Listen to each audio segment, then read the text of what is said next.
Sir, Harirama Jogayya Pawan Kalyan గారికి ఓ లేఖ రాశారు.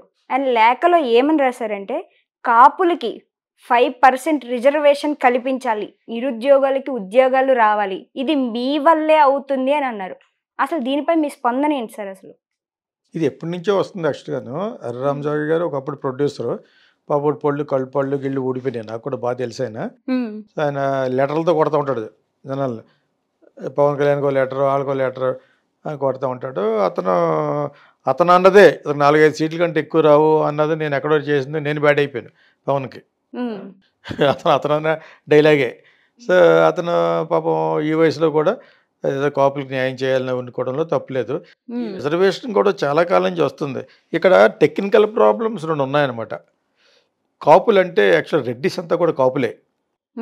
ఓకే, వాళ్ళు యాక్చువల్ వాళ్ళ దాంట్లో సర్టిఫికేట్లో ఇంక్లూడింగ్ వైఎస్ రాజశేఖర రెడ్డి, నాకు తులసిరెడ్డి గారు చెప్పారు, టీవీ నైన్లో కూడా చెప్పాడు, ఆయన సర్టిఫికేట్లో కూడా కాపు అనే ఉంటుంది.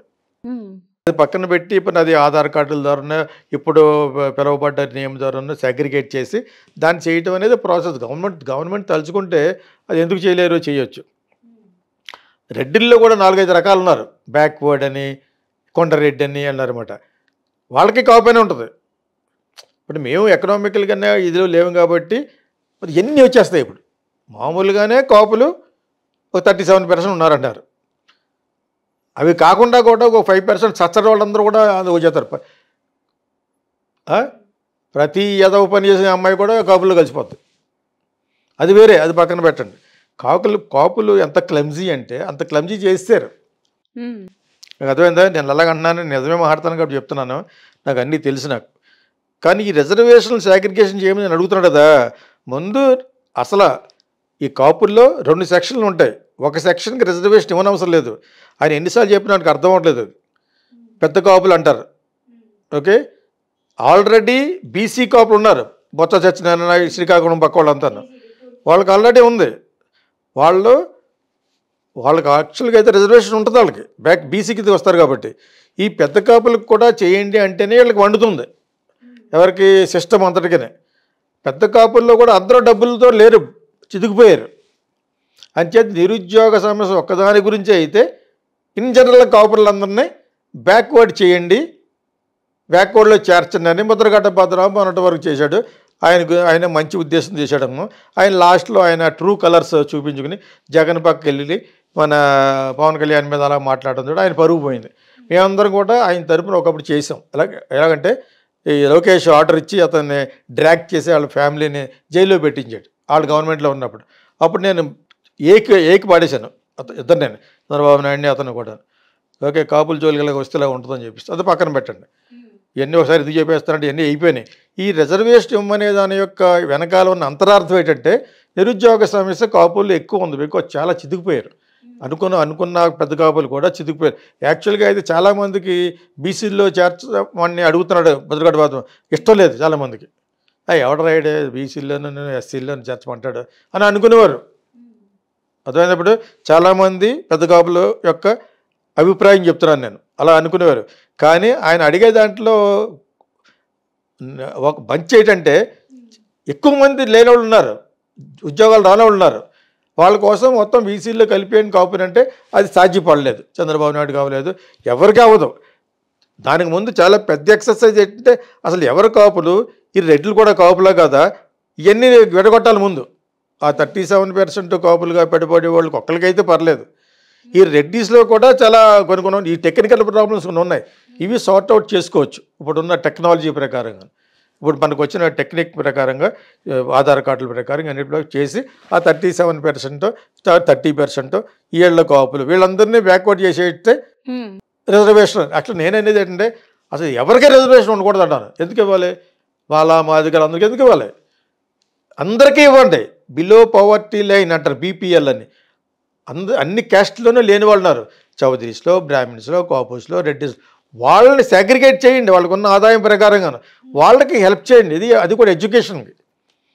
రిజర్వేషన్ ఏ విధంగా ఇస్తారంటే వీళ్ళకి ఇప్పుడు మాలా మాదిగాళ్ళకి నువ్వు ఐఏఎస్లో రిజర్వేషన్, ఐపీఎస్లో reservation, fit for nothing fellows వాళ్ళు, డాక్టర్స్లో రిజర్వేషన్. నువ్వు రిజర్వేషన్ ఆడ పొట్ట కోసం ఏం చేస్తాడాడు? ఫార్వర్డ్ క్యాస్ట్లకేమో 70 మార్కులు రావాలి, వీళ్ళకి 30 మార్కులు వస్తే చాలంటే, అత్యవసర మార్కులు వస్తే చాలంటే వాళ్ళు ఎలా ఎలా ఎలా ఎలా బాగుపడుతుంది సంఘం? అసలు రిజర్వేషన్స్ స్క్రాప్ చేయాలి అందరికీ. నో మాలా మాది, నో ఎస్టీ ఎస్టీలు తీసేవాళ్ళు పడేయాలి. బిలో పావర్టీ బీపీఎల్ అనే దానికి ఎవరెవరు వస్తారనేది ఎక్సర్సైజ్ చేయాలి. ఇప్పుడు కాపు, కమ్మ, రెడ్డి, బ్రాహ్మిన్స్, మాలా మాదిగా అందరూ వస్తారు అందులోకి. దాని కింద వచ్చిన వాళ్ళకి రిజర్వేషన్ పేరు కాదు కానీ వాళ్ళకి స్పెషల్ ప్రిఫరెన్షియల్ ట్రీట్మెంట్ అంటారు దీన్ని. ఆ ప్రిఫరెన్షియల్ ట్రీట్మెంట్ అంటే ఏంటి? చదువుకు కానీ ఇంకా హాస్పిటల్కి వెళ్ళలేతనం కానీ దాని గురించి నేను ఇన్సూరెన్స్ పెట్టమన్నాను. Why can't you make them pay insurance? Education insurance, health insurance చేయించండి. నేనైతే అలాగ అడుగుండేవాడిని. హరిరామ్ జోగి గారు లెటర్ పక్కన పెట్టండి, ఆయన ఏదో గుషు అంటే మాటతో చేస్తూ ఉంటాడు, అయిపోయింది అనుకో. అయినా కూడా ఏదో లెటర్ల ద్వారా అయితే ఈజీ కదా. వాళ్ళని కలవడానికి వెళ్తాకి వెళ్ళాడనుకో, వాళ్ళు కలవచ్చు కలవకపోవచ్చు, అతనికి ప్రెస్టేజ్ ప్రాబ్లం రావచ్చు. ఒకప్పుడు మంచి బతికి నువ్వు పెద్ద కాపోతున్నావు. ఓకే, లెటర్ ఏముంది, లెటర్ రాసాడు ఆవిడకి ఇచ్చి పాడేస్తాడు, ఇచ్చి మీడియా చెప్పాడు అనుకో, మళ్ళీ అటు చెప్తూ ఉంటాం హరిరామ్ జోగి పవన్ కళ్యాణ్కి ఇచ్చాడని. వీళ్ళంతా ఒకప్పుడు వీళ్ళు కూడా ఒకప్పుడు రీచబిలిటీ ఉండేది కాదు. ఇప్పుడు రీచ్ అవే పొలిటికల్ స్టాండర్డ్ ఉంది కాబట్టి వాళ్ళకి ఇవ్వడంలో తప్పులేదు. రిజర్వేషన్ వద్దు అసలు. నా లెక్క ప్రకారం ఎందుకు రిజర్వేషన్ ఇవ్వాలి హరిరామ్ జోగి గారు? No reservations to anybody, no BC, no ST, no SC also, no Mala మాదిగలు ఎవరు కూడా రిజర్వేషన్ ఉండకూడదు. డెఫినెట్గా ఐఎమ్ ఫర్ అక్కడ. ఆ విషయంలో మోడీ వాళ్ళతోటే బీజేపీ తోటి ఎందుకు కొలుస్తారంటే ఇవ్వండి రిజర్వేషన్స్ బీపీఎల్లో ఉన్న వాళ్ళకి, బిలో పవర్టీ లైన్. ఓకే, వాళ్ళని సాగ్రిగేట్ చేసేది ఒక ఎక్సర్సైజ్, ఒక పెద్ద ప్రయాసతో కూడిన ఒక టెక్నికల్ ప్రాబ్లం. అది చేసి వాళ్ళకి ఇవ్వండి. వాళ్ళకు కూడా ఒక జనరేషన్కే, అన్ని జనరేషన్కి ఇట్లా అంటే ఐఏఎస్ ఆఫీసర్ ఒక ఫ్యామిలీ అంత పేరు ఎందుకు రాదు కానీ వాళ్ళు ఇట్లా అడుగురే ఐఏఎస్లు వాళ్ళ కొడుకులకి అడుగుతున్నాడు. ఆ పేరు అందరికీ తెలుసు, ఆంధ్ర రాష్ట్రంలో అందరికీ తెలుసు. అయినా వీళ్ళు రాజకీయం కోసం, ఓట్ బ్యాంకింగ్ రాజకీయం కోసం ఆ అంతకుముందు ఉన్న రిజర్వేషన్ పుట్టారు. బికాజ్ మాది వీళ్ళందరూ ఓట్లు వేయాలి కాబట్టి. ఎందుకు ఇవ్వాలి అట్లా రిజర్వేషన్? డబ్బులు లేదు, అదే డబ్బులో ఉన్నారు, అప్పుడులో ఉన్నారు కూడా అనుకుంటారు ఇప్పుడు మీరు. మాది వీళ్ళందరూ no, they are very rich. చేస్తే వాళ్ళ రిజర్వేషన్ వాడుకొని కూడా ఇచ్చేయారు కొంతమంది. ఐఏఎస్లు, ఐపీఎస్లు ఎన్నో ఇందాక చెప్పిన సర్వీస్ కమిషన్ ఎగ్జామ్స్లో అన్నింటిలోనే రిజర్వేషన్ ఇస్తారు. అసలు ఆయనకి తెలియక, ఆయన ఎప్పుడో పాతకాలం మనిషి ఆయన, కాపులకు రిజర్వేషన్ ఇచ్చేస్తే చేస్తారు, మిగతా వాళ్ళు అందరూ సోమరుగా పడుకుంటారు. అసలు జగన్ డబ్బులు వేయటమే దరిద్రమైన పని, అది సోమరపోతులు చేసాడు. అసలు ఈ ఫ్రీ బీస్ ఇవ్వటం ఏంటి? ఆ సుప్రీంకోర్టులో పైకి వెళ్ళి ఓటు రాజకీయం కోసం చేసి యథవేషాలన్నీ ఆపాలంటే సుప్రీంకోర్టు, ఆ సుప్రీంకోర్టులో వాళ్ళనే చేతిలో పెట్టుకుంటే ఇంకేం చేస్తాం? యాక్చువల్గా రిజర్వేషన్ ఉండకూడదు. ఉన్నా కిన్నా అది కూడా ఎడ్యుకేషన్ కోసం ఒక జనరేషన్కే, ఆ జనరేషన్కే వాడు ఐఏఎస్ అవుతాడు, బీపీఎల్లో ఉన్నవాడు, బిలో పవర్టీ లేనివాడు వాడు. ఇంకో దాని తర్వాత ఆ పిల్లలకి ఎందుకు నాకు చేయలేరా? ఇంత పెద్ద టెక్నాలజీ పెరిగిపోయినాయి భారతదేశంలో. చేయకుండా హరిరామ గారు అడగడంలో అది మూర్ఖత్వం. దానికి ఎప్పుడో పాతకాలం మనిషి ఇంకా రిజర్వేషన్ చేయటి. డబ్బు లేని వాళ్ళకి, జీవితం గడవలేని వాళ్ళకి అన్ని క్యాస్టులకి ఇవ్వమని అడగండి. అంచేది అలా అందరికీ చేయాలి. అందరికీ డబ్బు లేని వాళ్ళ కోసం ఆ జనరేషన్గా చేయాలి. దాని తర్వాత ఆ డబ్బులు సంపాదించుకుంటారు, చేయకూడదు. చేయలేరా? అందుముందు కరోనా మున్సిపల్ ఉండేవారు, అలాగే 2 ఆఫీసర్లు పెట్టండి. ప్రజలకి మంచి చేసే ఉద్దేశం. సార్, అంబటి Y+ సెక్యూరిటీ కావాలి అని అడుగుతున్నారు. ఎందుకని అడుగుతున్నారంట సార్ Y+ సెక్యూరిటీ? అది కూడా అంబటి రాంబాబు అన్న, అంబటి కొడతారు, కొన్ని వందల మంది ఉన్నారు అక్కడ. అంబటి రాంబాబు పెద్ద కామెడీ అని అతను. ఒకసారి రంగు వేస్తాడు, ఈ మధ్య రంగు వేయడం మానేశాడు, చూడలేకపోతున్నాం. మనతో రంగేశ్వరుడు గడ్డానికి నాకు బాగా ఫ్రెండ్ చెప్తున్నాను. సో ఈ అంబటి రాంబాబు ఫస్ట్ వాళ్ళ అల్లుడే వచ్చి కొడతాడు. ఓకే, వాళ్ళ అల్లుడి గొడవ ఉంది. అందుచేత మిగతా వాళ్ళ గురించి కాదు, సెక్యూరిటీ అతని గురించి అడుగుంటాడు. అడే వెనకలి వచ్చి పొడిచేస్తాడు. అర్థమైనప్పుడు సో అంబటి రాంబాబు పెద్ద కామెడీ పీసు. ఓకే, ఆ కామెడీ పీస్కి మళ్ళీ ఒక సెక్యూరిటీ. ఆ సెక్యూరిటీ గురించి మళ్ళీ నువ్వు నన్ను ప్రశ్న అడగడం, నేను దానికి చెప్పడం మరి కామెడీగానే ఉంటుంది. అదొక వేస్ట్ ఫీల్ అవుతున్నావు, వేస్ట్ ఫీల్ అవును. ఎందుకంటే అతను జగన్ గురించి ఏదో విధంగా మాట్లాడిపోతే కొడతాడు. కొట్టారేమో కూడా ఒకసారి కొట్టేట్టున్నాడు ఎవరో జగన్. సో ఇటువంటి అన్ని అధోవేషాలు వేసాడు. చిన్నపిల్లల చేష్టలు అంటారు అట్లా. ఫ్రాక్షనిస్టులు ఉంటారు కదా, భయస్తుడు జగన్. ఆడు కొట్టేస్తాడు, ఈడు కొట్టేస్తాడు భయంతోటి సొంతంగా ఉన్న వాళ్ళకి వీళ్ళకి మరి పాత్ర మినిస్టర్ ఇచ్చినప్పుడు ఏం చేస్తాడు, ఆ చేతికి అక్కడ ఏముంటే అది వేస్తాడు. సజ్జల రామకృష్ణ మీద అది రాడ్ వేసాట, అక్కడ ఏదో రాడ్ ఏదో ఉందట వేసాట. ఇవన్నీ చూస్తుంటే చిన్నప్పుడు గుర్తొస్తుంది. చిన్నప్పుడు ఎప్పుడన్నా మేము ఎవడి మీద వేస్తాం ఇలాగా, అప్పుడు కూడా ఒక జాగ్రత్తగానే ఉండేవాళ్ళం, కానీ కోపం వస్తే వేస్తాం కదా. ఎవడో హెయిర్ కట్ చేయడానికి వచ్చినప్పుడు సరిగ్గా చేయకపోతే వాడి మీద ఇది ఇచ్చికేసేవాళ్ళం. ఓకే, తూర్పు గోదావరిలో అంటే మనకి ఇష్టం వచ్చినప్పుడు అడిగింది తెలుసు, ఆడికి ఇష్టం ఆడికి తెలిసి వాడు చేస్తాడు. వచ్చి పల్లెటూరు అది మా ఊరు, అర్థమైందా. ఎప్పుడన్నా స్కూల్ నుంచి వచ్చినప్పుడు హెయిర్ కట్ సరిగ్గా చేయలేదనుకో, అని చేత ఏం చేయాలి తెలియక అద్దంలో చూసుకొని ఇంత వీపీలో ఉన్నాను అనిపించింది అనమాట. అంటే అలాగా ఇటు ఏముంటే దాని మీద కొట్టేటువంటి జగన్ ఇటు వెరీ పుష్పల్లా ఉంది. ఇది పుష్ప 3 ఆడు ఎవడు అంబటి రాంబాబు. మనం పెట్టిన పేరు పుష్ప 1, 2 వచ్చి బన్నీ, పుష్ప 3 ఎవడంటే అంబటి రాంబాబు. వెర్రి పుష్ప 3. మళ్ళీ దానికి మళ్ళీ ఇది ఏ చెప్తా చాలా స్పష్టంగా చెప్తూ ఉంటాడు, మాట్లాడే కొంచెం బాగా మాట్లాడతాడనమాట.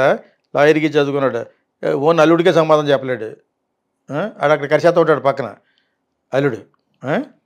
దాని చేత ఏదో చెప్పాడు కామెడీ, కానీ అలాగే ఎవరు ఎతికిస్తారు నీకు. చంద్రబాబు నాయుడు ఒకటికి ఇచ్చారు ఇప్పటి వరకు అపోజిషన్లో ఉన్నప్పుడు.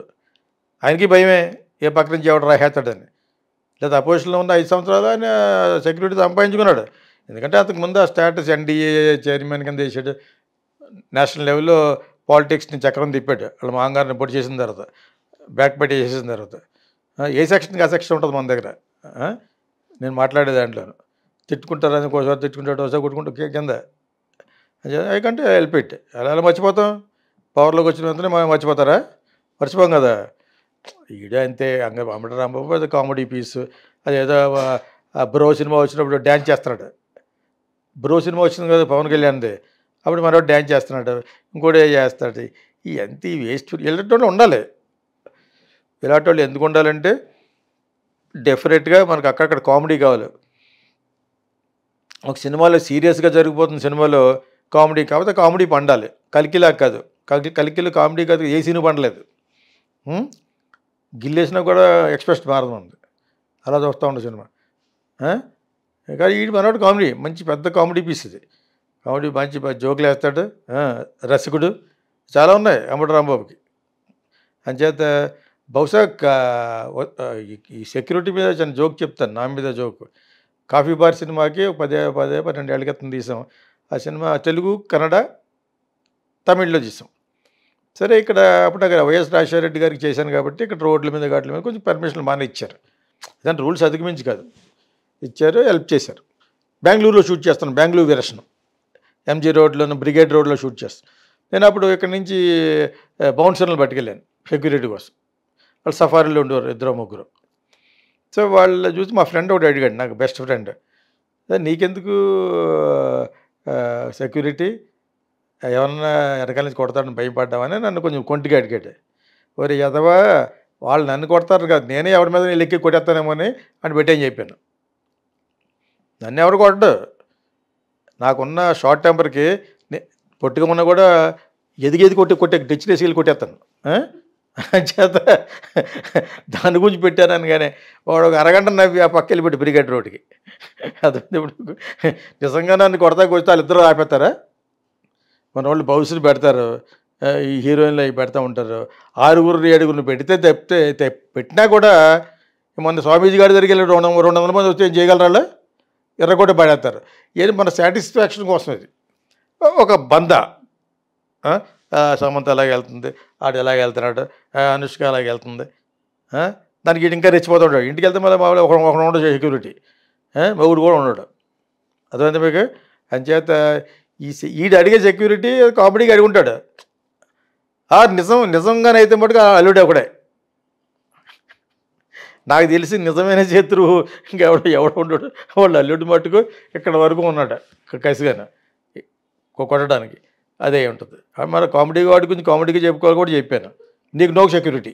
On behalf of Anitha, on behalf of home minister Anitha, ఆవిడకి ఒక ఇంగ్లీష్ డిక్షనరీ ఆవిడ, నో సెక్యూరిటీ ఫర్ యూ.